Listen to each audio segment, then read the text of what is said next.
Today on Notsam Wrestling, AJ Styles returns, but he turns heel. Solo Sikoa is the tribal heir. Why? What does it all mean? And what kind of implications does it have for WrestleMania and AEW? Is it actually in trouble? This is Notsam Wrestling. Welcome to Notsam Wrestling, and let me tell you something. We are not ready to pack it up for the year, not yet by a long shot.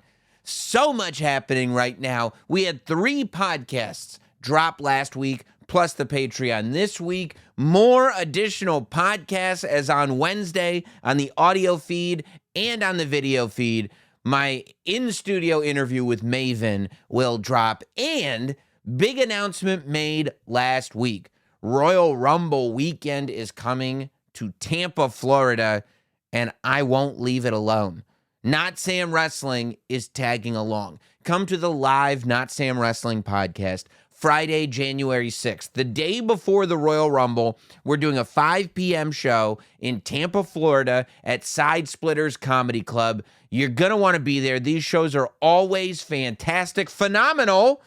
If I may foreshadow what our next topic is about to be, make sure you get there, notsamlive.com, and be a part of Notsam Wrestling live right before the Royal Rumble, Friday, January 26th, 5 p.m., Side Splitters in Tampa, notsamlive.com. And I say phenomenal because we finally had it. It felt like every SmackDown for the last month, some website was reporting that tonight's the night that AJ Styles is coming back. Well, Friday was the night that AJ Styles came back, and he did it in rare form. AJ Styles, the latest WWE legend to return to the ring, absolutely yoked. Did you see? This guy looks like he put on 20 pounds of muscle while he was off the screen. AJ Styles is back, so the show ends. I guess the main event of the show was, what was it? No, it was Jimmy Uso versus Randy Orton. But we ended up, once again, with the 4-man group of Randy and LA Knight and Solo Sikoa and Jimmy Uso going at it. Roman Reigns was on SmackDown, which we'll talk about momentarily. So he decided to get himself in the mix. The numbers were way off. Randy Orton and LA Knight could not contend with the Bloodline until out of nowhere, a man dressed in all black with a black hood up jumped out of the crowd onto the top rope and leveled the crew with a phenomenal forearm. AJ Styles returned, helped Randy and LA Knight take out the Bloodline. And then, just as the Bloodline were down and starting to escape, retreat, I don't know if we want to deal with all this, boom! AJ Styles takes out LA Knight. Now, it's key to watch everybody's reactions here. You know the era that we're in. You know rule number 3 on Notsam Wrestling. Rule number 1, watch the product. Rule number 2, speculate wildly. Rule number 3, everything counts. So you watch what's going on. Randy Orton is stepping back. Randy Orton is the Viper. But Randy Orton isn't going to get involved unless he absolutely has to. So he just steps back like, whoa, where did that come from? And AJ Styles does not go after Randy Orton. AJ Styles is not this prototypical bad guy wrestler that comes back and just beats up all the good guys. Oh, no. Because he leaves Randy Orton alone. And he did attack the Bloodline. And on his way out of the ring, he walks past the Bloodline without even acknowledging them. But he doesn't high-five them. He doesn't go, yep, I got your guys back on that one, because it wasn't about the Bloodline. AJ Styles still has problems with the Bloodline. But the point of all of it is that was an attack directly intended for LA Knight. That's where all of AJ Styles' problems lied. So, first of all, why? What is going on here? Well, everything counts. If you go back, this is my theory on the whole thing. I saw other people had guesses as to why AJ Styles decided to take out LA Knight. But I think it's pretty simple.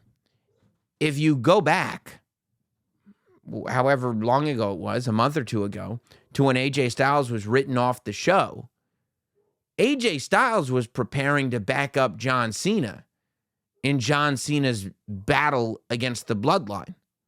The minute AJ Styles was written off after an attack from Jimmy Uso and Solo Sikoa, LA Knight steps right up to take his spot. Immediately, LA Knight is the new partner of John Cena. And they go and they're successful. And where does it take LA Knight? It takes him all the way to Crown Jewel, where he gets that elusive title opportunity. I mean, think about it. In 2023, I think 4 people, 5 including LA Knight. There have been 5 people all year who have had the opportunity to take on Roman Reigns for the Undisputed Universal Championship. Kevin Owens, Sami Zayn, Cody Rhodes, Jey Uso, and LA Knight at Crown Jewel. And AJ Styles steps back in the ring, and immediately, not that he wasn't already intending to do it, but immediately when he helps them take out the bloodline, LA Knight steps forward and goes, yep, I'm coming after you guys. I'm coming after you guys. AJ Styles doesn't like it at all.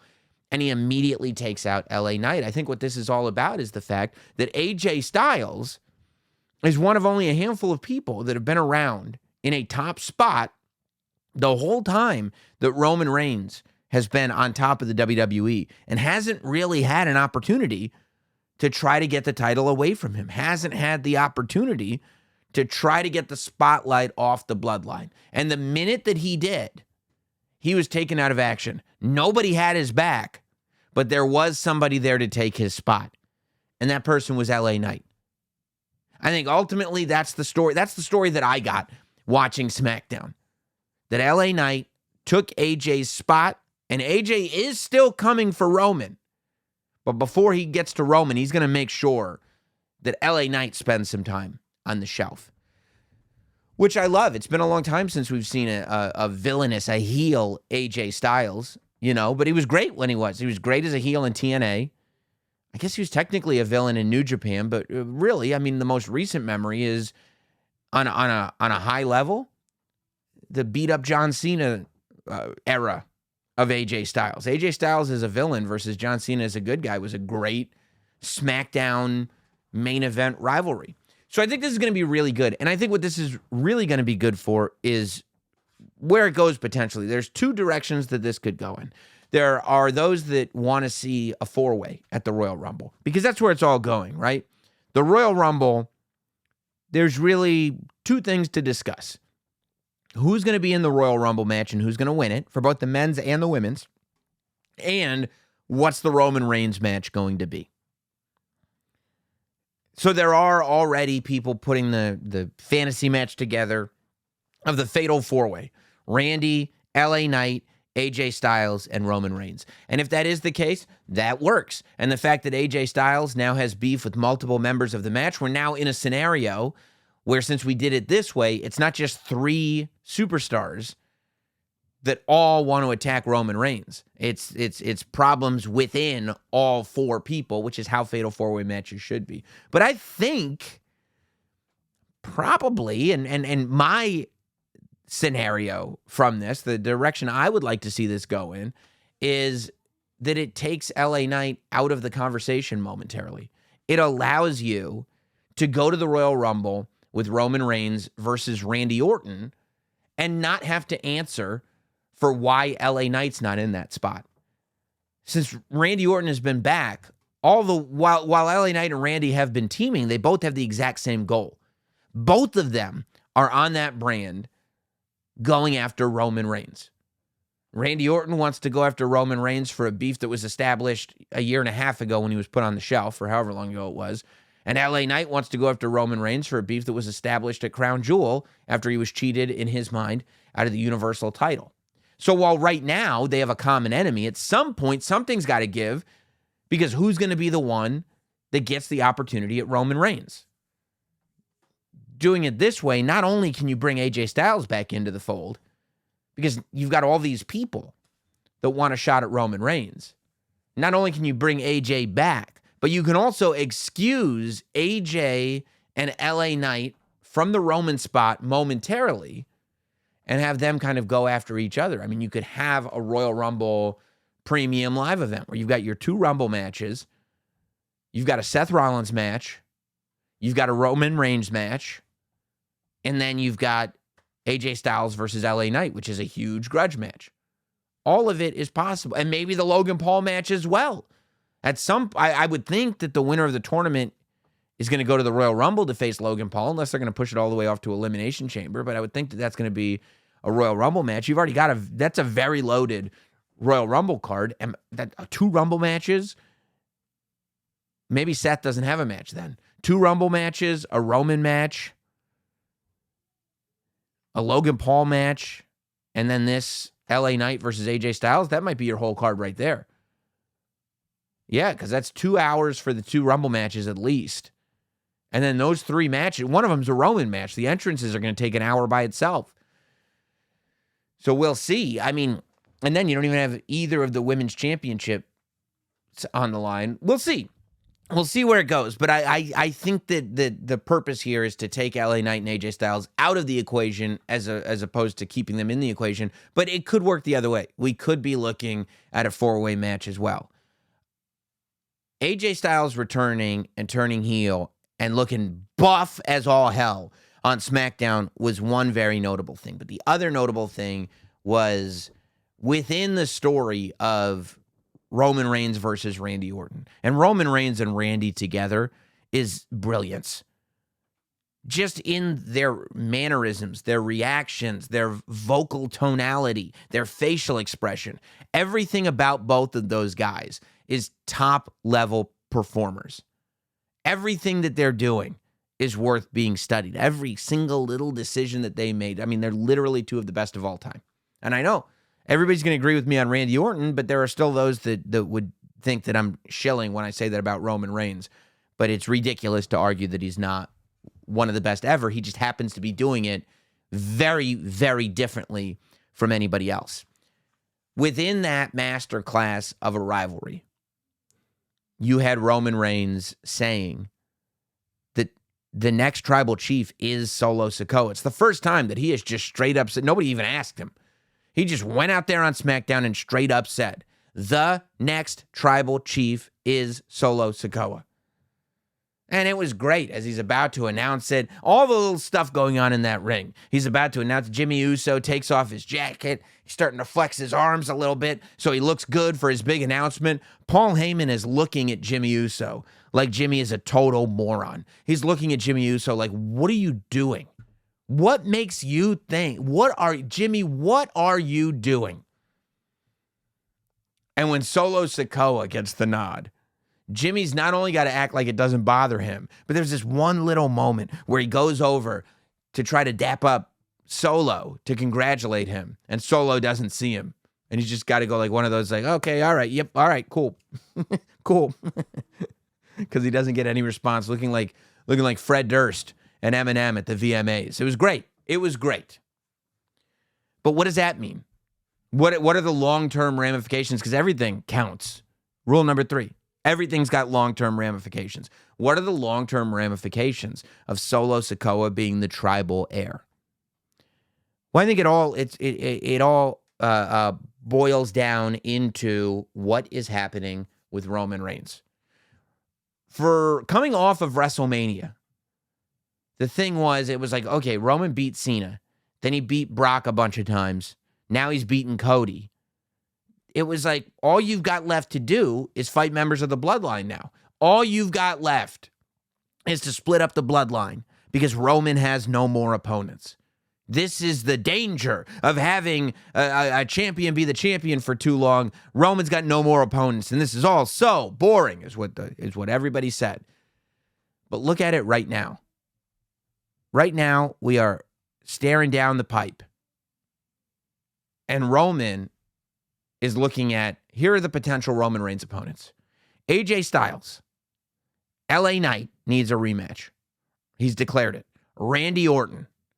Everybody's talking about CM Punk and Roman Reigns being an inevitability.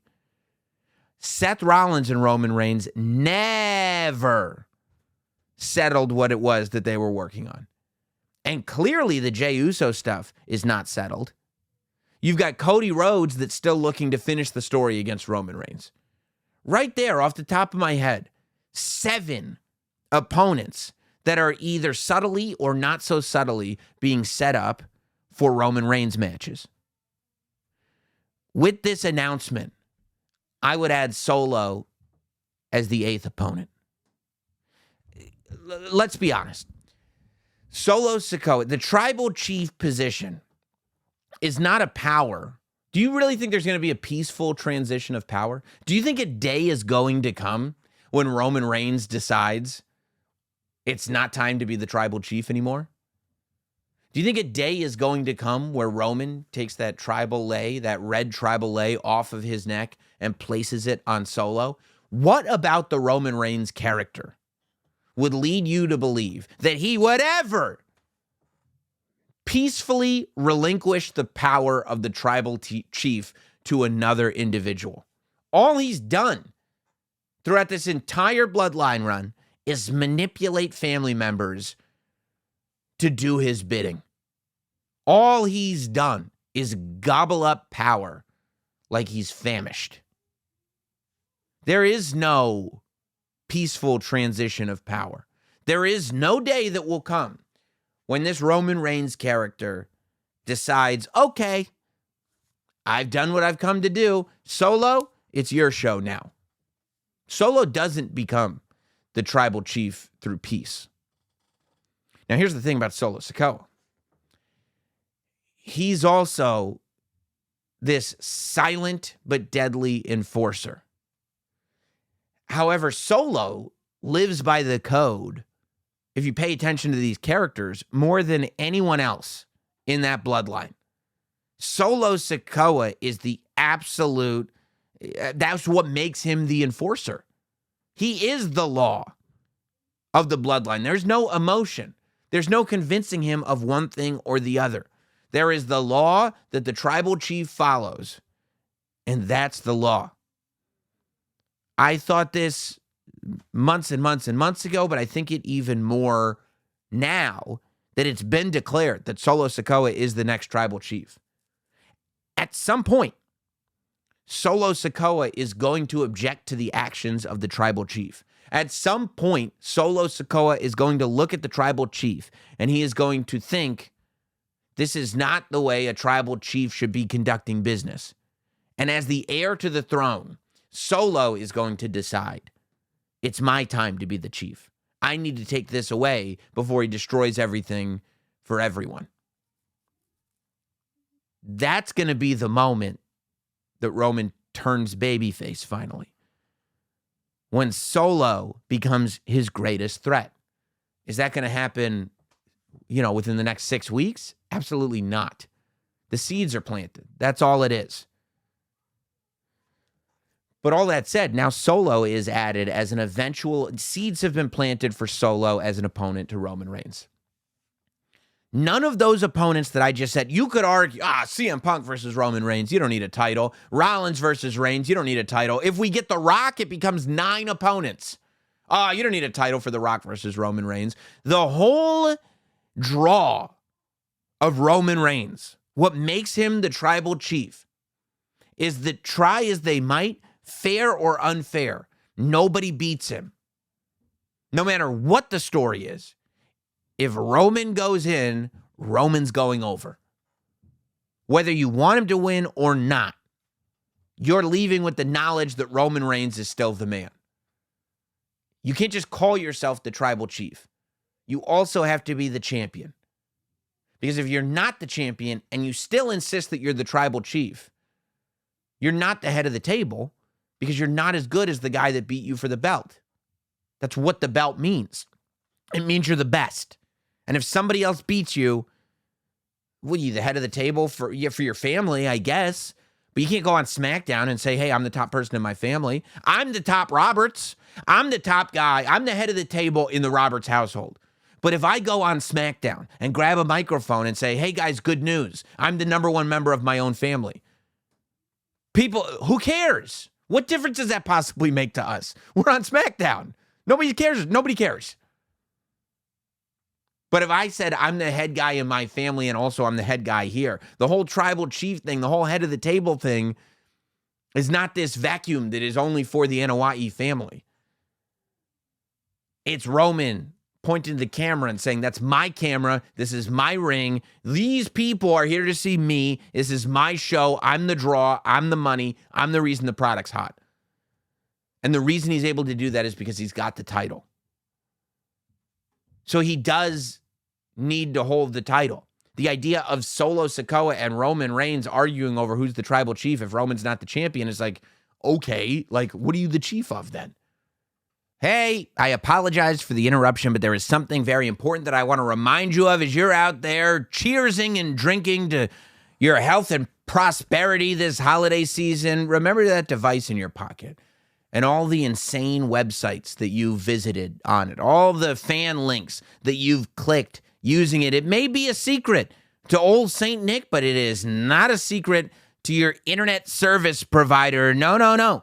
Whoever has access to your Wi-Fi can have access to every crazy thing that you've been looking at, unless you do what I do and you use ExpressVPN. I have the ExpressVPN app on my phone, and it encrypts all of my online traffic. So whatever that I do stays private. Incognito mode does nothing except hide your history from yourself. My wife goes, how much wrestling did you watch this week? I go, I don't know, like 3 hours. She goes, let me see your phone. She finds out I'm lying instantly. This way?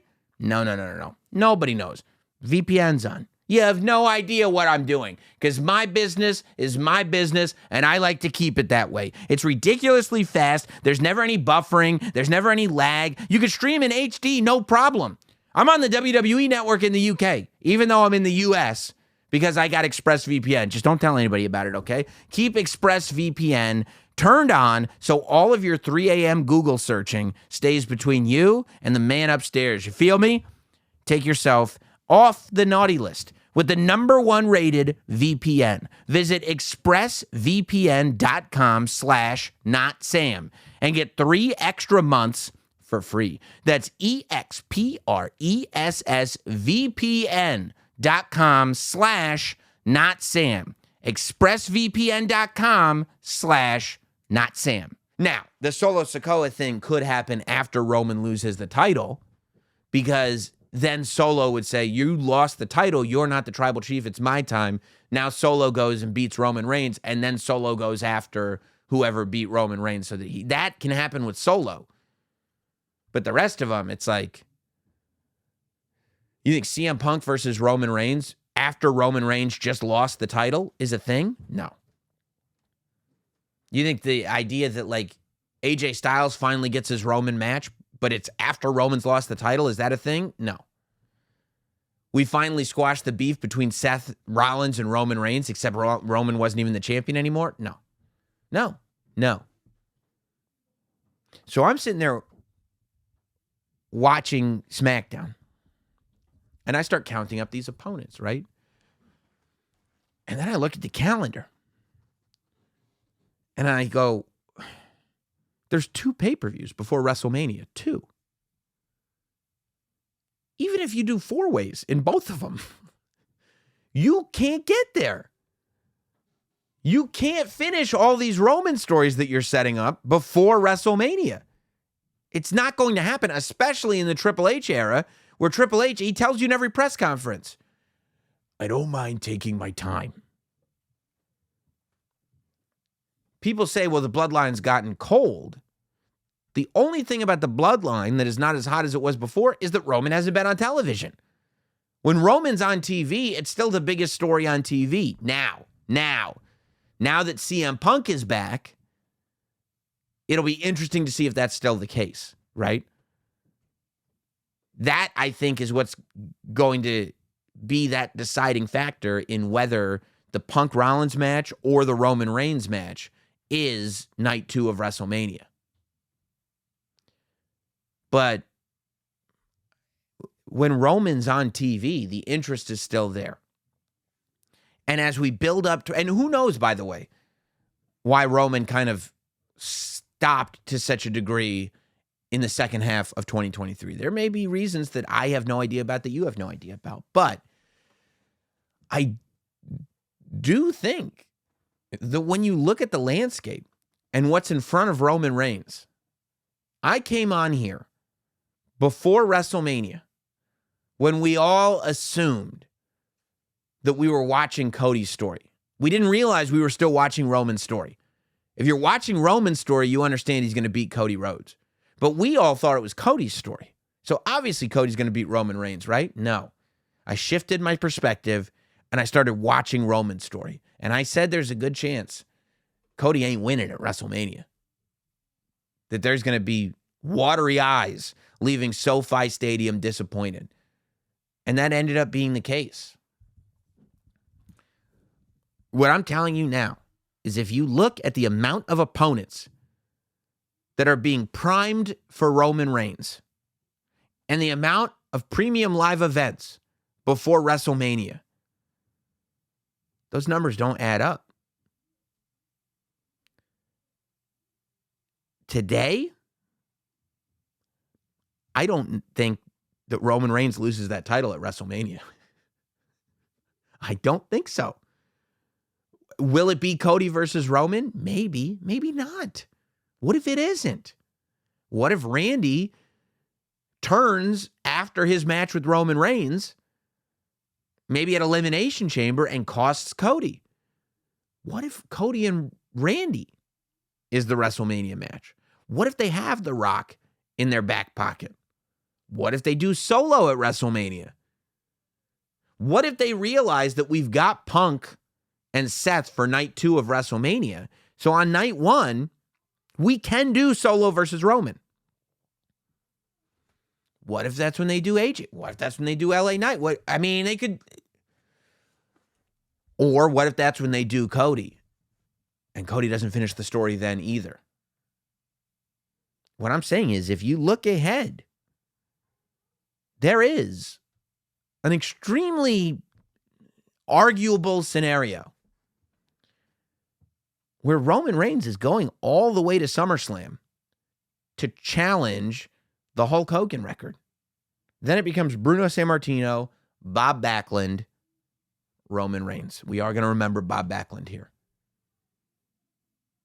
But simply based on what I saw in the last couple of weeks and the amount of people that Triple H and that whole creative team are priming for Roman Reigns, it looks like they are shaping up for the bloodline to come out of hibernation, to fire up again, and to take us into the fall of next year. Because September of 2024 is when Roman Reigns holds the title longer than Hulk Hogan did in the WWE. If Roman gets to September 2024, he's had the title longer than Hogan. We've got SummerSlam. Then we've got Bash in Berlin. We've got a pay-per-view at the end of August. What if Gunther doesn't lose the Intercontinental title at WrestleMania or anytime? What if Gunther holds the Intercontinental title an obscene length of time, like all the way to August? What if we go in to the Bash at Berlin in Berlin, Germany, and the main event of that show is the undefeated Gunther versus Roman Reigns? Title for title. If Gunther loses, he's lost in his hometown, he's taken a defeat, and he finally loses the Intercontinental Championship. If Roman Reigns loses, it's at the end of August. He doesn't get the Hogan record, and he loses it by just weeks. You've got enough opponents in front of you to take you to Bash at Berlin. And then you can main event that show with Gunther versus Roman, with neither of them having beat. Put Gunther and Brock Lesnar at WrestleMania together. Put the Intercontinental Championship on the line. Have Gunther beat Brock Lesnar. Have him be Roman Reigns on Monday Night Raw, meaning he beats everybody. Have Roman Reigns continue to be Roman Reigns on SmackDown. And then just weeks before Roman is about to set the record by beating Hogan's record and become the third longest reigning champion ever in history, he's got to beat Gunther in the main event in Berlin. Something to keep in mind as we look forward to WrestleMania. And we do look forward. A lot of conversation this week about AEW.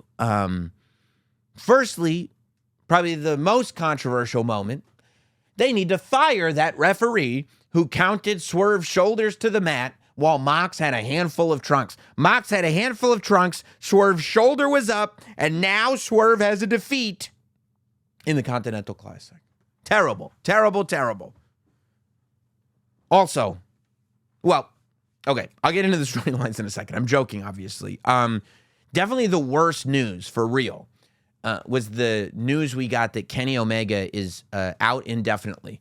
On Friday evening, out of nowhere, after cutting a promo with Jericho on Wednesday that was hyping up a match that is for the pay-per-view that's happening in 2 weeks, Kenny Omega just sent an X, a Twix, from a hospital bed saying, he tried to fight this. He could not. Thank God the doctors caught it when they did, but he's out of action indefinitely.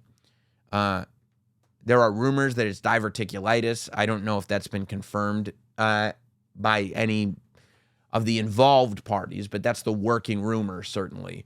And if that's the case, and he's been working with diverticulitis, that's insane. That's what Brock Lesnar had when he had to step away from the UFC for quite some time.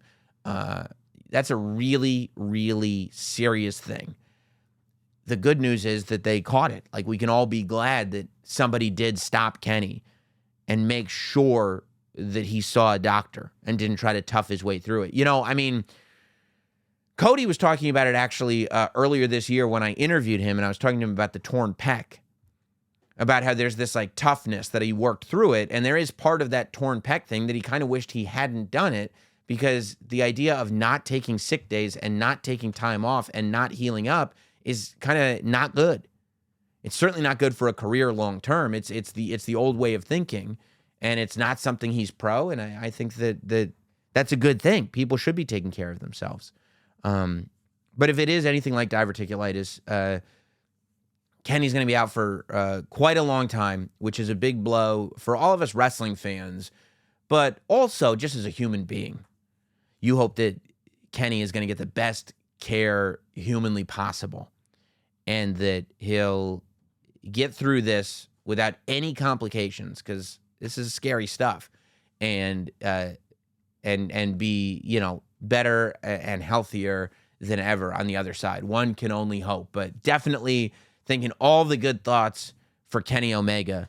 It's a tough time for AEW, with MJF dealing with whatever kind of nagging injuries that he's dealing with. Adam Cole is off TV. It's tough, And I do think that there is an odd amount of glee from certain wrestling fans that AEW, when AEW has perceived troubles, there are those that act like this is some kind of team victory. And I'm talking about fans. I'm not talking about people who work anywhere. Because I think most people that work in the wrestling industry are very much hoping that both companies prosper. It's a very good thing for fans. As fans, we should be hoping that both companies prosper. With even if you just watch AEW, Cody Rhodes does not get the debut that he got at WrestleMania 38 and the run that he's had without his time and the credibility that he built in AEW. CM Punk maybe doesn't return to wrestling at all. And it certainly isn't this moment that was heightened even more without his time in AEW.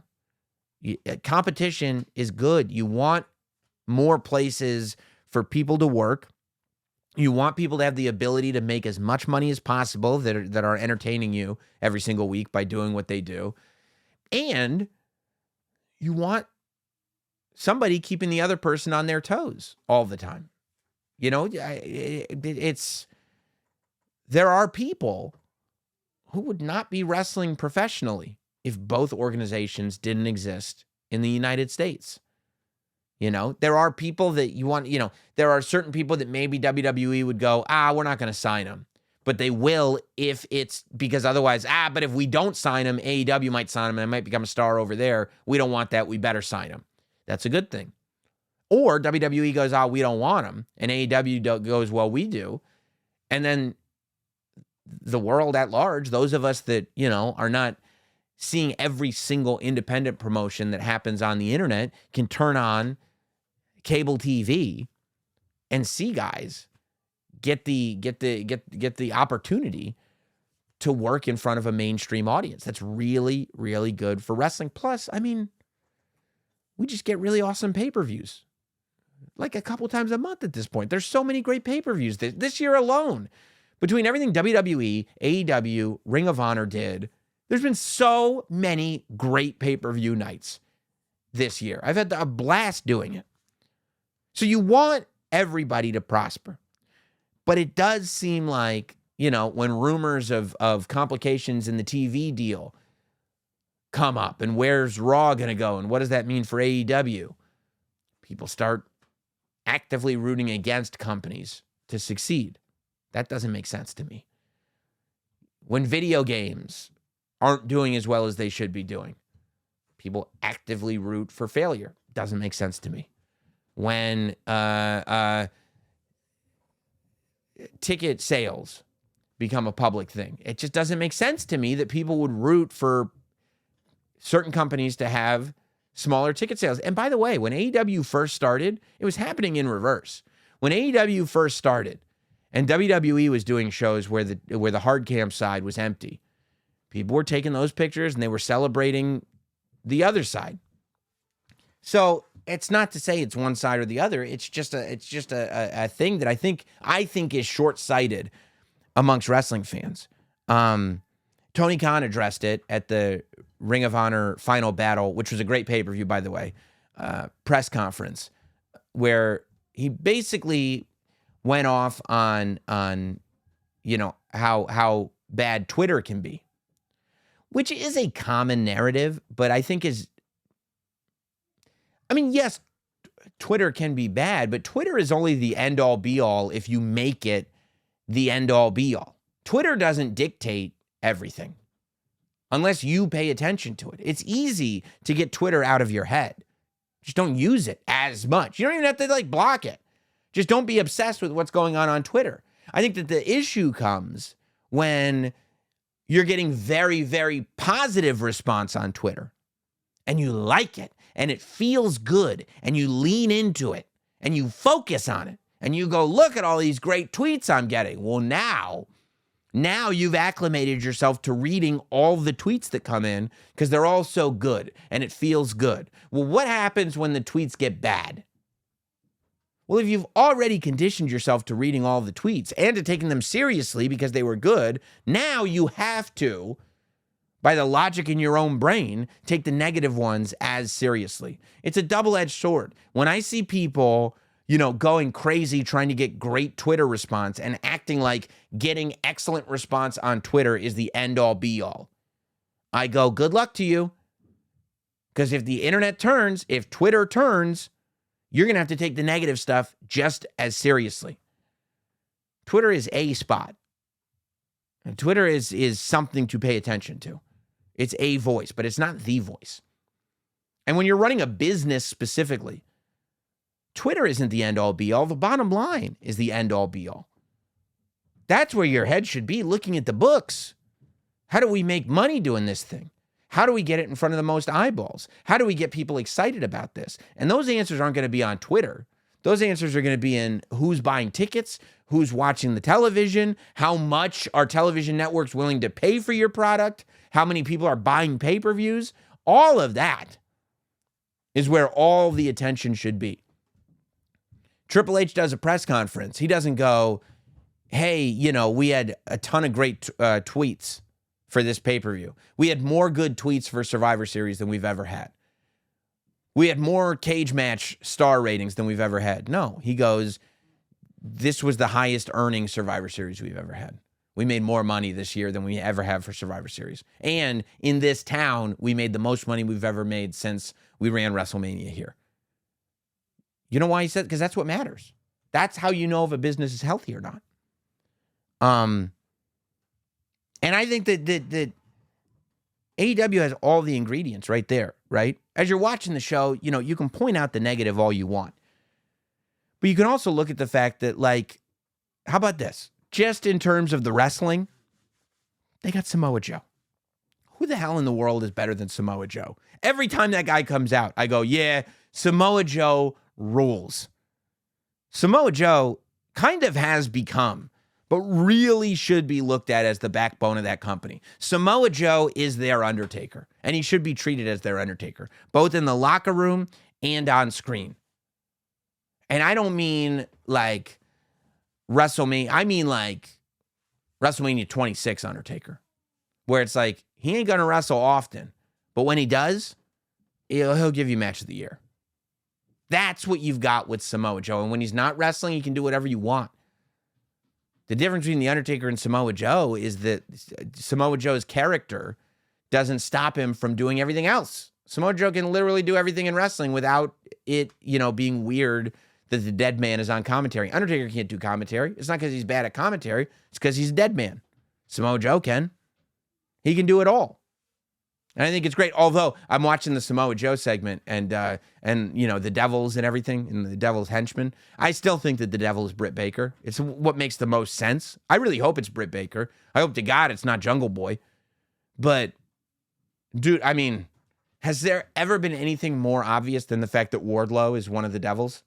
Like, one of the Devil's henchmen is clearly, you can see his chest in there. What guy is that big? It's Wardlow. And if you go back, and I kind of actually like this, if you go back to AEW TV, they did, like maybe 2 weeks ago, a segment where the Devil took out, it was either the one where they took out MJF or the one where they took out Hangman Page. And the next segment was a Wardlow match. And Wardlow's hair was kind of messed up, like he had been wearing a mask. I hope that much detail went into it, because I think that Wardlow is definitely one of the henchmen. I would imagine the Kingdom is involved. Unless they're not, and that can make it more interesting. I would imagine Wardlow's a henchman. I would imagine Adam Cole's a henchman. I would imagine Britt Baker is the Devil. Maybe not Adam Cole's a henchman, because maybe Adam Cole is like, whoa, what are you doing? But regardless, that's just the Devil stuff. Now I'm getting into the character stuff that I like, the storyline stuff that I like. You know, I think that there are a couple things that AEW could be doing just in terms of getting interest, because that should be where all the focus is. Just getting interest up and reminding people that, hey, it's awesome that we have 2 giant wrestling promotions on television right now. It's great news for all of us. The Continental Classic has been amazing. I love that Continental Classic. And I didn't think that I would. That's not my cup of tea. You know, I like the bloodline. I like the stories. I like, you know, when you can you know, really break down and fantasy book storylines. But for whatever reason, the Continental Classic just clicks with me. And I think with most people, I think even people that don't like AEW or don't watch or whatever, there's nothing bad you can say about this Continental Classic, because it has been absolutely great. The thing that I think that they need to do, though, is to remind people of all the stories that are going on. First of all, in terms of watching Dynamite and Collision, because Collision's a great show. It's just a good wrestling show. The pacing is good. It's kind of chill. You know what I mean? It's not so manic. It's got all good matches. But I do think that they need to have, like when Collision started, one of the features was that it had unique star power. CM Punk was a collider, right? And so star power was on that show exclusively, so it made it worth tuning into a wrestling show on a Saturday night. I mean, I think it's right there. Christian is your TNT champion. Adam Copeland and Christian should be on Collision for the most part, not Dynamite. I think that if you've got a blue league and a gold league on this Continental Classic, the blue league should be fighting on Dynamite and the gold league should be fighting on Collision, or vice versa. And then that way, when you have your big main event at a pay-per-view, when you, or not main event, but when you have your final at a pay-per-view, You've got a guy that's really only been wrestling on Collision versus a guy that's really only been wrestling on Dynamite, and now they're getting their hands on each other. It becomes much more, to me, of a super fight. And you don't have to make it brand warfare-ish, but it's just the fact that we haven't even seen them on the same show. We haven't seen them against the same opponents. Like, we've only seen this guy against what could be perceived as Collision guys, against this guy who's been fighting what could be perceived as Dynamite guys. Just ways to differentiate the show without one being better than the other necessarily. I think with that said, the other thing is that AEW does a great job of licensing commercial music for entrance themes. Whether it was for Jungle Boy, whether it was for the Bucks, whether it was for Punk, whether it was for whatever, Orange Cassidy, like they will license commercial music for these entrance themes. Why not do that for video packages? There are WWE video packages that people talk about to this day. The Monster video package, which was Bryan Danielson, Daniel Bryan, on his way to WrestleMania 30. My Way, Rock and Austin, Limp Bizkit on the way to WrestleMania 17. You know, there's a bunch of them. Tell Me a Lie, that was an original composition, but still one of the greatest songs of all time. Man, if I'm AEW, I'm getting out there and I'm licensing commercial music that will get the emotions going. And I'm using not royalty-free, music that you find in a database, but real popular songs that convey emotions. I mean, those Undertaker, God's Gonna Cut You Down packages, the Undertaker, Shawn Michaels, that's all commercial music. Use commercial music to tell the stories that are happening within this Continental Classic, because that's one of the great things about the Continental Classic is that even though it's just a series of great matches, and there's a ton of them because it's round robin, tell the story of the fact through video packages of the fact that Bryan Danielson is fighting through injury after injury after injury, that every time he steps in the ring, people think that he's going to break every bone in his body. You know, the real life thing that fans are afraid that this human being, not character, is going to destroy himself in the ring. Tell that story through the character and use an actual commercial song to do that. Tell this story. They could be doing a much better job of telling the story of the fact that Eddie Kingston has put everything on the line. Everything. Both of his titles. Everything he's ever worked for. Go back to Eddie on the Indies, not winning the title. Go back to Eddie talking about how this was all he ever wanted. And now he's put it all on the line. Eddie's got more to fight for in this tournament than anyone. Use some kind of I don't know if it's like a Travis Scott song or something that's kind of got that haunting vibe to it, to tell the story of the psychology that Swerve talked about with us on this show. Get that across, and you can get that across in video packages or Mox. The Incredible Hulk, the unbeatable Jon Moxley. Talk to us about how dangerous this guy is. Talk to us about the fact that nobody can stop this guy. And do it through music. I mean, I would make a huge investment if I'm AEW in finding the people that can make the very best video packages. You know, somebody made, just a fan, made a CM Punk Seth Rollins video package this week. And it went back to the NXT stuff, but it was just a fan that used music, and just put it out there for free on the internet. And I swear, if I didn't get that video sent to me 100 times, that's the point. It's not to get something slick for television. It's because if you can put together a video package that people fawn over, that people just love, then you can get something that people will send to each other. You can get something that people, I don't watch AEW, but look at this video package of Eddie Kingston putting it all on the line. I don't watch AEW, but look at this video package of Daniel Bryan falling apart. I guess he's Bryan Danielson now? Yeah. That's how you get the word out there, to me. That's my opinion anyway. And I would also, I think one of the, and it bugged me in the promo battle between Ricky Starks and Big Bill and Chris Jericho and Kenny Omega. And going back on it, there's a high likelihood that Kenny Omega was really going through some physical pain in that promo, which is really, you'd never want to hear that. It's really tough to hear. But there were like 2 different Enzo Amore references in that promo. End it. It's like the time to make WWE references is over. Like, it was one thing if you're like this cool young upstart and you're rabble rousing and you really are a brand that's shaking things up, then sure, you can make references. You know, CM Punk making a reference to MJF as the Miz, that worked. You know, but that's because you're a disruptor.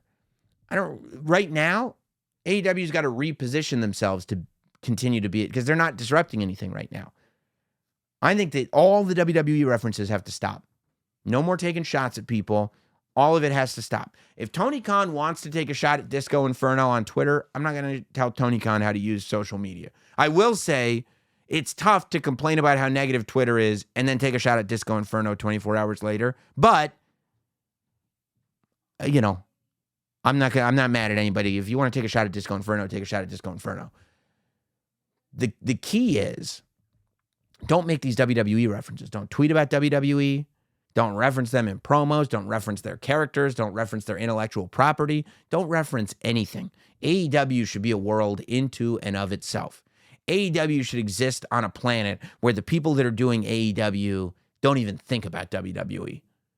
Because that's how it feels like when you watch WWE. It doesn't get referenced. It's like that show doesn't even exist. Oh, yeah, I forgot that show was on. That's what it should be like when you watch AEW. Not like, oh, yeah, I remember Enzo and Cass. What does that help anybody? So, you know, that's kind of where I'm at on all of that. It's a complicated time, but AEW's got every element that you need to succeed. So I truly hope that they do, and I think that they will, you know. I think that people don't focus on the good things that are happening. I think, you know, they've sold a ton of tickets already for the Wembley show in August. They sold like 10,000 tickets for the Greensboro show where Sting's going to retire. They're still selling pay-per-views. They're still doing great ratings. Well, they're still doing good ratings, I should say, on TV. They still have plenty of fans. And they still have a ton of great talent.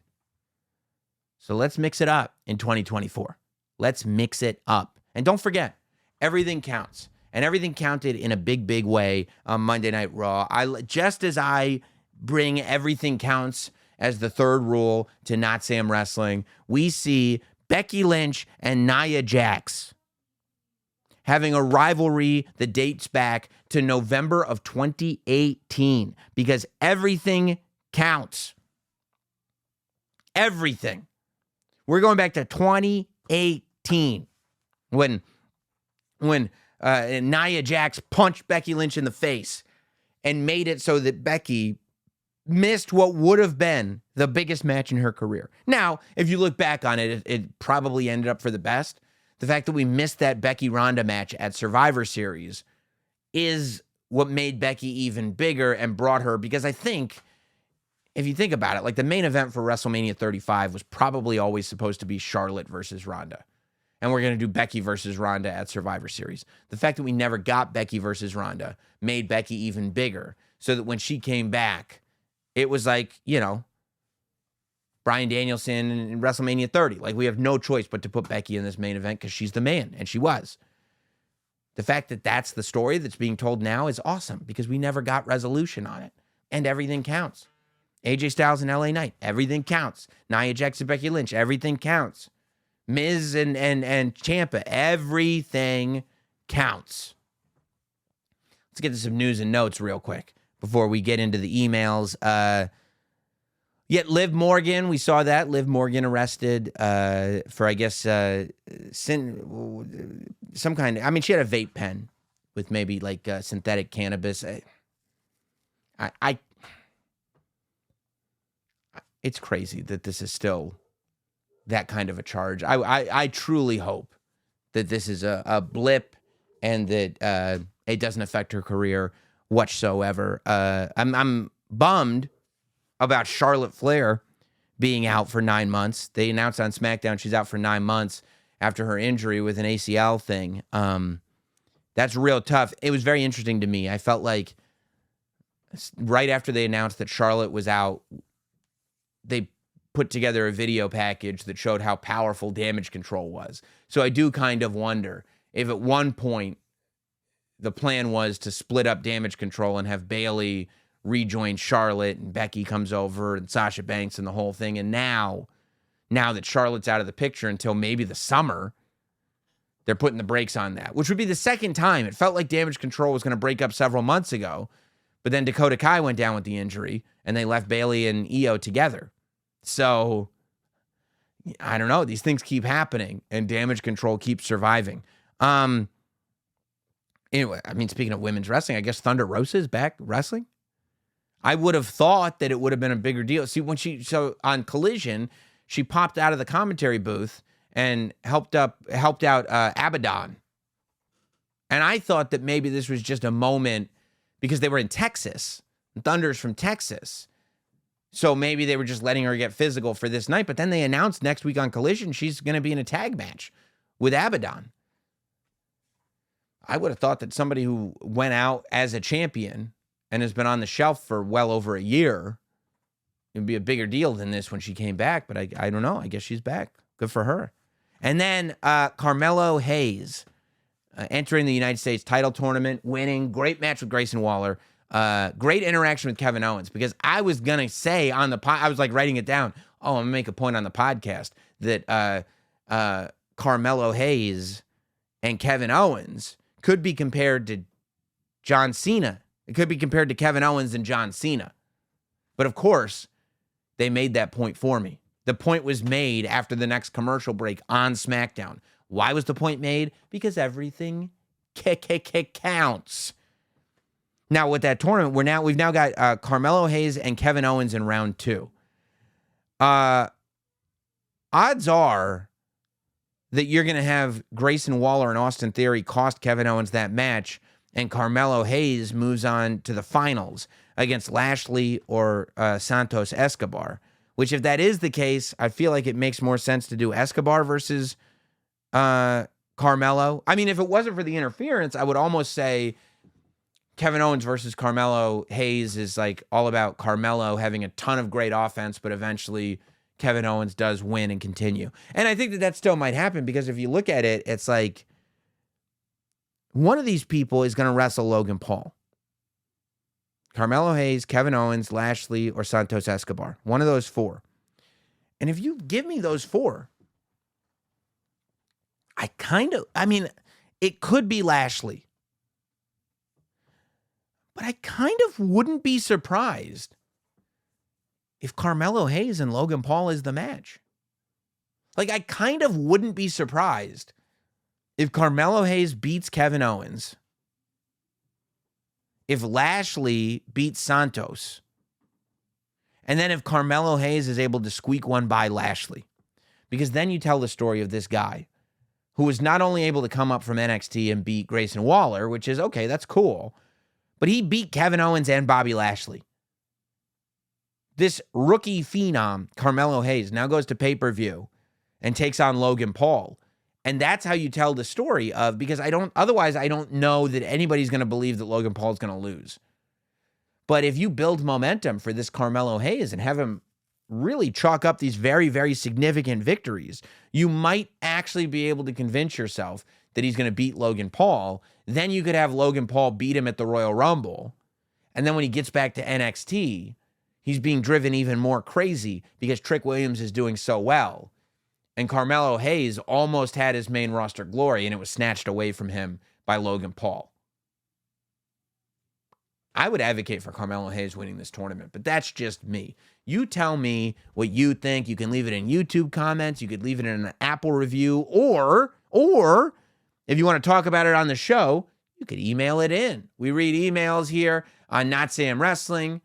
NotsamWrestling@gmail.com is the email address. NotsamWrestling@gmail.com. Don't forget, if you're sending emails, you're probably a big fan of the show. If you want to see us live, Tampa, Florida, Friday, the 26th of January, we'll be at Side Splitters Comedy Club at 5 p.m.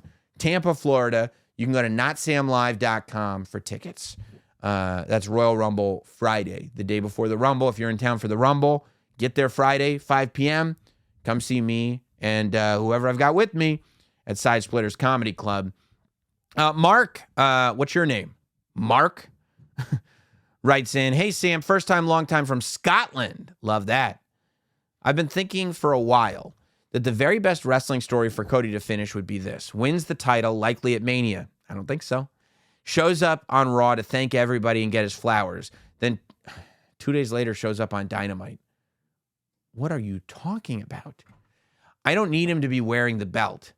I don't need him to put it in the trash like Medusa. Just go back to his company and cut a promo about how he made WWE go from undeniable to undesirable. Then get Tony Khan to pay his fine or whatever for the 90-day rule he may be contracted for. Is it like, that's impossible, dude. You can't just break contracts. You can't just be in breach of contract. It's not a 90-day rule, right? He signs a multi-year deal. You can't just go like, okay, I quit and here's a fine for 90 days. I mean, do you have any idea how much? This would be breaking laws. This is not how contracts work at all. Also, I'm assuming you meant the reverse. Made WWE go from undeniable to undesirable. I'm assuming you meant undesirable to undeniable. But, I mean, it's the most effective use of a billionaire's wallet since the WWE bought the competition. I think so. No. No, that's not out. You can't just buy out a contract. Yeah, WWE would sue for so much money. Contract tampering, antitrust laws. No, it could never happen. It could never. Unless Cody Rhodes' contract was expiring at WrestleMania. Like if he signed a contract right before WrestleMania 38 where he debuted, and it was a 2-year contract, then yes, WrestleMania 40 is when his contract would be up. But if he goes into WrestleMania and he doesn't have a lot of time left on his contract, he ain't winning the title, bro. WWE was born at night, but not last night. Austin writes in, do you think WWE has a chance to win the bidding war of 2024? Is your name Austin or Mark? If so, how do you see MJF's road to WrestleMania playing out? P.S. I can't speak for all wrestling fans, but I can speak for myself in saying that Randy Orton is good enough for me to call him daddy. Well, good for you, Austin. I love that. I love that you support him that much. I think that that's a wonderful thing. My opinion only. MJF's not coming to WWE in 2024. My opinion. I don't think so. If you want MJF at a road to WrestleMania, it's probably going to be 41, 42, something like that. I don't know. I don't know. I have no privileged information whatsoever. But no, I don't think there's going to be a bidding war of 2024. I think it's been taken care of, in my own personal opinion, based on the way things have been done. I also can't imagine if AEW, if there was any risk of MJF leaving AEW, why they would have him be the champion in December of 2023. You can't have if you are worried that somebody's going to leave your company, I would hope that you're not going to have them headline your pay-per-view 2 days before they're able to leave your company. That would not make a ton of sense to me. WCW did it, though, so. Matt writes in, I know we talk about the men's Rumble a lot, and we should. It's almost January. But do you think this year Bayley wins the Rumble so she can fight Io, continue the story with Damage Control at WrestleMania, or do you think someone else will win it? Congrats on the new brand muffins and happy holidays. I appreciate that, Matt. It'd be interesting if that happened. You know, I feel more like the winner of the Rumble is going to face Rhea just because Rhea's been so indestructible since the Rumble. But, you know, I could see Bayley like winning the Elimination Chamber and then looking down at Io and going like, well, I guess this is it. I guess it's on. Like, it'd be interesting to me if Bayley was in the Elimination Chamber and somebody else won the Rumble, challenged Rhea Ripley, And when Bayley wins the Elimination Chamber, you know immediately her only choice is Io Sky at WrestleMania. Could be interesting. I'm not against it. There are other options, but that's not a bad option. Rick writes in, how's it going, buddy? Okay, so after SmackDown, I feel like we're headed in a direction of a nice old-fashioned fatal four-way match for Roman, maybe not, which he's never had for this run. I'm speculating that this will be the plan going towards WrestleMania. Okay, I love wild speculation. It's rule number 2. At the Royal Rumble, AJ Styles versus LA Knight versus Randy versus Roman. Roman retains because Roman retains, of course. Spiraling from that match, I believe you get Randy versus Roman at Elimination Chamber, as well as Solo and Jimmy versus LA Knight and AJ Styles, which in my opinion, AJ and LA lose because they can't coexist. Okay. I mean, so you're now going almost 3 months, or maybe 2 months, I should say, with AJ and LA Knight not fighting each other? Or are they going to have TV matches? You know, I mean, AJ Styles, that was a heel turn. So, you know, I don't know about the teaming. Solo then helps Roman beat Randy Orton later in the night, which sets up Randy and Solo feud going into WrestleMania. Okay, I'm not mad at Randy versus Solo, I guess. On the flip side, this leads to an AJ Styles versus LA Knight feud for who gets the number 1 contender at WrestleMania for Logan. Yeah, for Logan Paul's U.S. Championship. That makes no sense at all. Like, AJ Styles and LA Knight are fighting each other over who is the one to fight Roman Reigns. And so then they have a match at WrestleMania to settle who's the one who fights Logan Paul? Or, I don't know, dude. No. Because you got to do LA Knight versus AJ Styles before WrestleMania. Like, way before WrestleMania. Like, that's the storyline. Now. So, I don't know. No. Not for me, brother. Not for me, brother. But I appreciate you, man. Simone writes in, hope you and your family are doing great. I hope you are too. I have a couple questions for you. With Roman having more and more pretenders, I think you mean contenders, to his title, do you think we'll see an Elimination Chamber match for the undisputed title? It's possible. I mean, they've done that before. The Elimination Chamber is not always... I like the Elimination Chamber when it's the winner of the chamber gets the other champion at WrestleMania that wasn't chosen. But they've definitely put the title on the line in the chamber. I could see Roman entering the chamber with, and it would be like, what do they put? 6 people in the chamber? So Roman, LA Knight, AJ Styles, Randy Orton, Solo Sikoa, and I don't know, maybe Sami Zayn makes his return. Kevin Owens, maybe? It's possible. 2, who do you see as a possible future Heyman guy? Solo, Braun Breaker, someone else? Solo Sikoa. I think Solo Sikoa breaks off from the bloodline, turns on Roman, and Paul goes with Solo Sikoa. Good question. Nicholas, hey, boss. Wish you and your Merry Christmas to you and your family. Thank you for all the love for my family, by the way, coming from all you guys. I love you guys. I just saw a Chokeslam report that today is JBL's birthday. Don't forget to send him a text. Oof. Hope I read this on the right day. Thank you. Thank you. I get it. More seriously, everything counts. So I think Omega mentioning the firm on Dynamite may be on purpose. I don't know. There wasn't much about that promo that seemed on purpose. But you're right. Everything does count. It's been in my mind for a while, but I wasn't really sure. I think it could be Stokely Hathaway under the devil mask. Okay. The firm is back and we continue the story that we didn't really finish last year. I never even considered that, Nicholas, but that's a name that hasn't come up much with the devil. If Stokely was under the devil mask, and Stokely has built a faction of people, all of whom want to take out MJF, and MJF has to take them out one by one, certainly not the worst idea I've ever heard. I'm not against it. Yeah. Henry writes in, Mr. Roberts, my sister's going to be 23 years old on December 19th. Oh!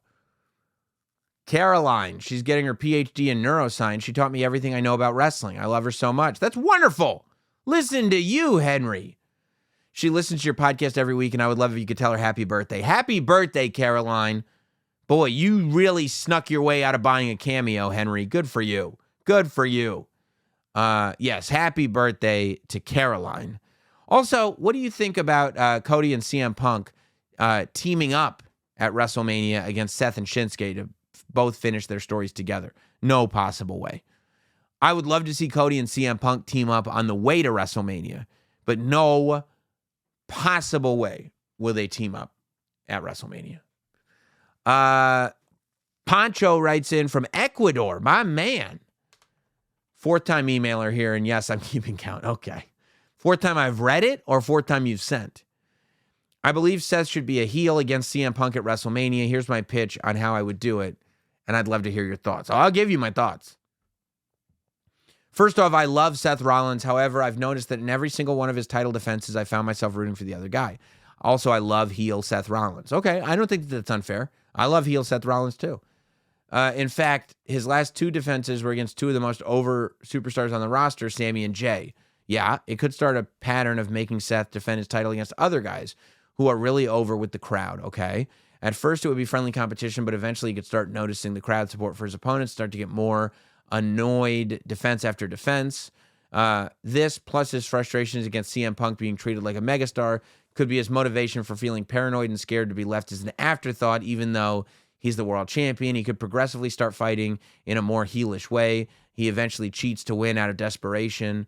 I would hold on to maybe the Royal Rumble to turn him fully heel after Drew beats him. Well, Drew and Seth are wrestling on the New Year's Day edition of Monday Night Raw, which they're calling Day 1 Raw. Although that's not to say they won't also wrestle at the Rumble. Some chicanery could happen that leads to the Rumble. Drew beats him because Seth gets distracted due to CM Punk chants. This would lead to your fantasy booking of Sammy versus Drew at Mania for the title. Look, okay. I get it all. Then the same night at the Rumble match, Seth would enter hurt but vengeful, but fail, being eliminated by CM Punk. It doesn't make Seth look very good. Look, here's the thing. We could talk about this if the true CM Punk Seth Rollins story wasn't so good. Like, there's nothing right now about what's going on with CM Punk and Seth Rollins that makes me want to go, yeah, but could we wrestling this up? You don't need to make Seth Rollins a heel. You don't need to make CM Punk a heel. The story is already there for you, and it's the most compelling thing on Monday Night Raw. It required its own podcast, that promo, because it felt real. That's what you want. You want stuff that feels real. If you take something that feels real and you add lots of pro wrestling to it, it's fun because we like wrestling, but it's not that special thing.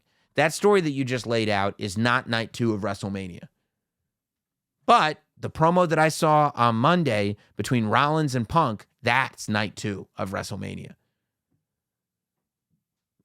To me, the only story you need for Mania is Seth has been the guy, and everything counts. We've followed this story. It's not about the winning fans over or whatever, because the fans were more on Seth's side during that promo than they have been his entire title run. So I think that it's more about Seth Rollins was willing to defend the title against anybody. Good guy, bad guy, you like them, you don't like them, whatever. Drew says he deserves it, whatever. Sammy and Jay are both beloved, whatever. They deserve it, they get a title shot, he'll defend against everybody. Number 2, he's hurt. We know he's got a bad back, we know he should be taking time off, and he won't take time off. He's a fighter. We admire that. But ultimately, he's defending the WWE. And I don't think that for the wealth of the company, you can make the guy defending the WWE a heel. I think that the way that you get Punk over as a full babyface is that you have him have this match with with Seth Rollins, where Seth Rollins is the defender of WWE. And after the match, win or lose, Seth shakes CM Punk's hand. Seth is the WWE's gatekeeper. And Punk has to get through the gate before we, the locker room, and anybody else accepts him as a full-time WWE superstar once again. That's the story of the WrestleMania match for me. Hey, Sam, this is from, M. I want to wildly speculate, although I never said it was a good speculation. Don't speculate if it's not good. Now that Liv has been to jail, I think it's time for her to turn heel. This would catch the eye of Dom, who himself is a known hardened criminal, and he would leave Rhea for her. They would run around WWE as a Bonnie and Clyde type couple. No. Terrible. So you just want a female version of Dom. You just like Dominic Mysterio, and you're like, oh, well, what if we could just do that character with Liv too?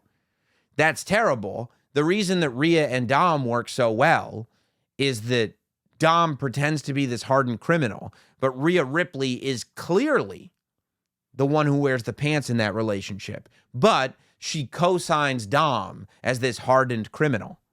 If you've got two people that nobody believes are hardened criminals just running around together, it's just a comedy act. There's nothing there that takes you to the next level. That's a downgrade. What you just set up is a downgrade from what we're already doing with Dominic. And we don't downgrade. We upgrade. Jonathan writes in, never in his title reign so far have I felt that Roman was less than until this week I saw him wearing Team Jordans. Roman can wear whatever he wants. He's had some fire on those feet before. If he likes those, he's fine. Bobby from Indiana writes in, after watching Randy on SmackDown tonight, I remembered how cool wrestling boots look.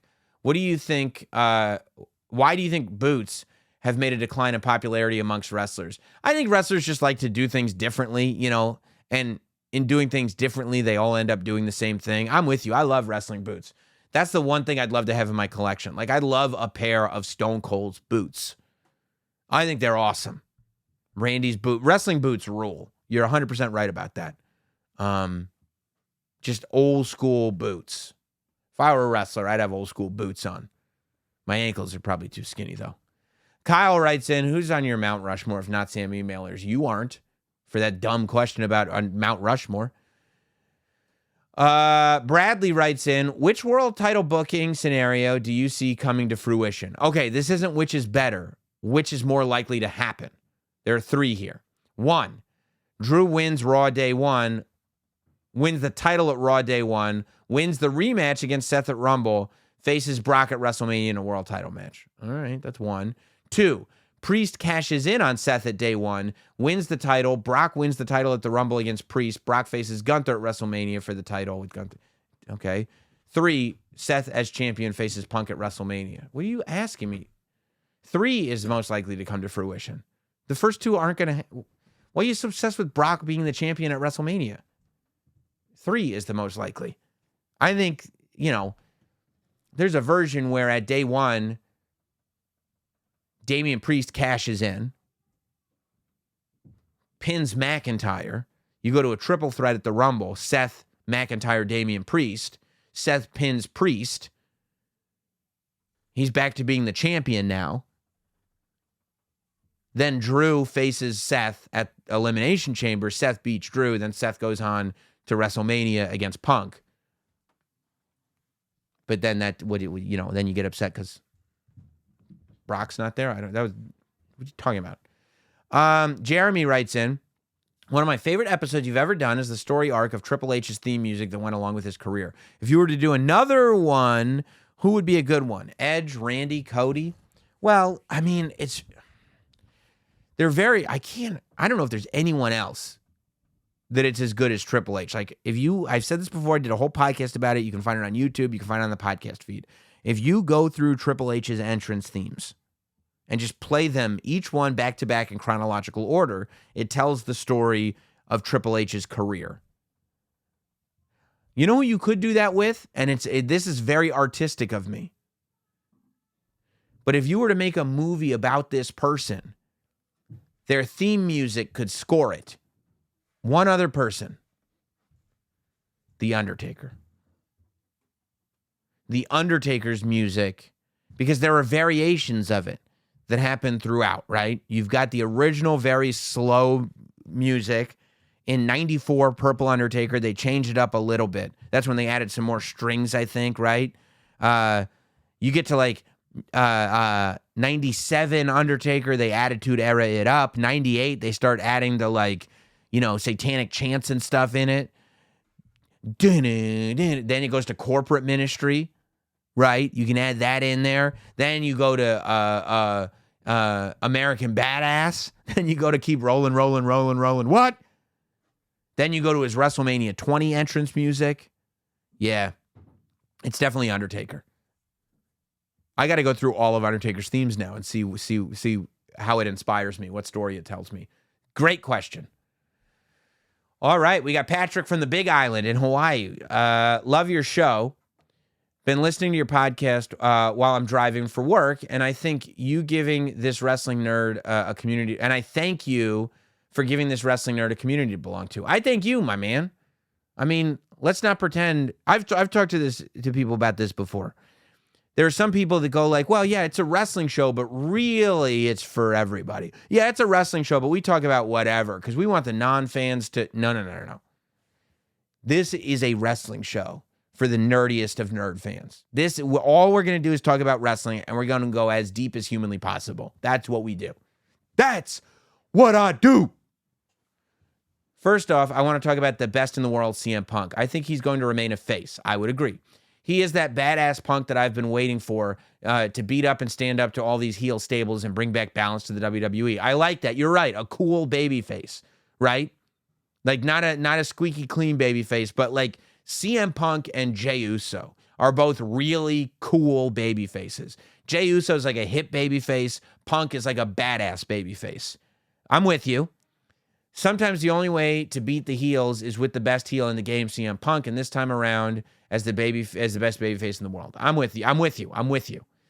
Second, not to take anything away from Roman yet, I don't think he would have had as long a run as he had if it wasn't for the pandemic and Vince McMahon laying off all the top competition for Roman. What are you talking about?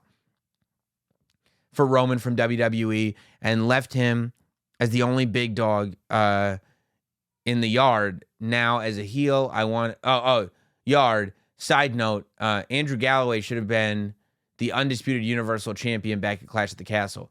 Who got laid off who should have been beating Roman Reigns? Who was going to beat Roman Reigns that isn't still in WWE? That's nuts. Yet now as a heel, I want to see Drew take down Gunther and bring the Chosen One back to the Intercontinental Championship. No, I got my Gunther plan. Sorry.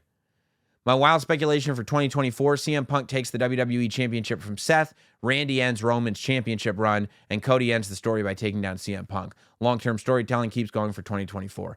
Doesn't work. Doesn't work because Cody made it clear that his story was not about the belt that Punk would have. Cody doesn't want to win a championship. He wants to win the championship that his father never won. Roman is holding that championship. The lineage of the WWF championship that Dusty Rhodes never got is sitting on Roman's mantle right now. Cody Rhodes has to win the undisputed Universal WWE Championship in order to finish the story as the story has been laid out. But I appreciate you, man. Chris writes in, wow, Sam, what a great interview with Corbin. I just really enjoyed his journey and your in-depth interview with him. Would you consider more of those with WWE superstars? Yeah, I love interviewing people when it works. You know what I mean? We'll have an interview with Maven coming out on Wednesday here on the channel. We did Swerve the week before Corbin. I got another one cooking, not technically a former WWE superstar. That one's cooking. Wherever it makes sense, you know, and I'm asking a lot of people, I feel like, to, you know, come to my studio, sit down for a while, chop it up. But no, I truly love getting to have those real conversations with superstars like Baron Corbin. So yes, the short answer is yes. I would love to do more of those with WWE superstars, especially if they're happening in the Not Sam studio. I appreciate all you guys hanging out with me here in studio today. Make sure you're subscribed to the YouTube channel, youtube.com/NotSamWrestling. If you're listening to the show on Spotify, leave a rating. If you're listening on Apple, leave a rating and a review.